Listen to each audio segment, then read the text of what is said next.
Hello viewers, আসসালামু আলাইকুম। স্বাগত জানাচ্ছি বিডি সাদিয়া কুকিং স্টুডিওতে। আজকের আয়োজনে রয়েছে মাত্র 3 মিনিটে দুধের মালাই পুডিং। এই পুডিংটা তৈরি করা অনেক বেশি সহজ আর খেতে খুব বেশি ভালো লাগে। ছোট বড় সবাই খুব পছন্দ করবে। আশা করছি আমার রেসিপিটি ভালো লাগবে। তাহলে চলুন দেখে নিচ্ছি কিভাবে এটা তৈরি করতে হয়। 2 কাপ পরিমাণে লিকুইড দুধ নিচ্ছি, চিনি দিয়ে দিচ্ছি 1/4 কাপ পরিমাণে। মিষ্টির টেস্টটা নিজেদের প্রয়োজন অনুযায়ী বাড়িয়ে কমিয়ে নিতে পারেন। আগার আগার পাউডার দিয়ে দিচ্ছি 1 চামচ পরিমাণে। এবার সবগুলো উপকরণ খুব ভালো করে দুধের সাথে মিশিয়ে দিচ্ছি। মেশানো হয়ে যাওয়ার পর চুলাটা জ্বালিয়ে মিডিয়াম আঁচে এটাকে 2 থেকে 3 মিনিটের মতো রান্না করব। আর এই পর্যন্ত কিন্তু অনবরত নেড়ে যেতে হবে, নাড়া কোনো অবস্থাতে থামিয়ে দেওয়া যাবে না, কারণ নাড়া যদি থামিয়ে দেওয়া হয় তাহলে কিন্তু পুডিংটা খেতে একদমই ভালো হবে না আর এটা তলায় লেগে যাবে। চুলার আঁচটাও কিন্তু বাড়িয়ে দেওয়া যাবে না, মিডিয়াম আঁচেই রান্না করতে হবে। যখন একটু ঘন হয়ে এসেছে এবার আমি দিয়ে দিচ্ছি 1/2 কাপ পরিমাণে মালাই। এই পুডিংয়ে মালাইটা দিলে খেতে কিন্তু অনেক ভালো লাগে। মালাই দিয়ে খুব ভালো করে মিশিয়ে নিচ্ছি।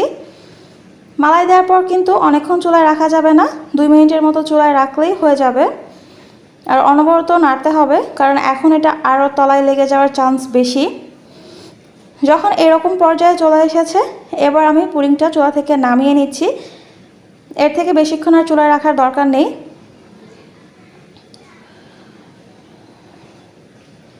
চুলার আঁচটা বন্ধ করে পুডিংটা নামিয়ে নিয়েছি। এই বাটিতে আজকে আমি পুডিংটা সেট করছি, তবে আপনারা চাইলে অন্য যে কোনো বাটিতেই পুডিংটা সেট করতে পারেন।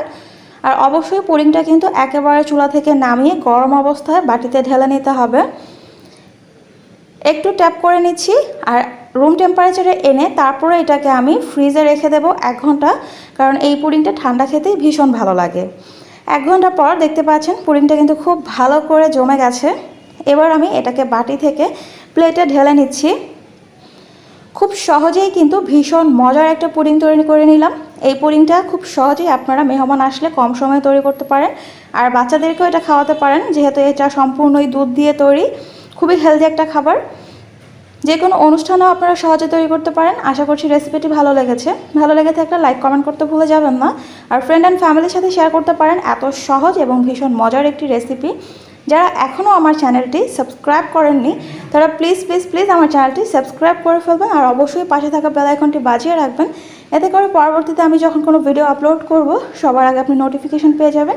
আজকে এই পর্যন্তই। সবাই ভালো থাকবেন, সুস্থ থাকবেন। আল্লাহ হাফেজ।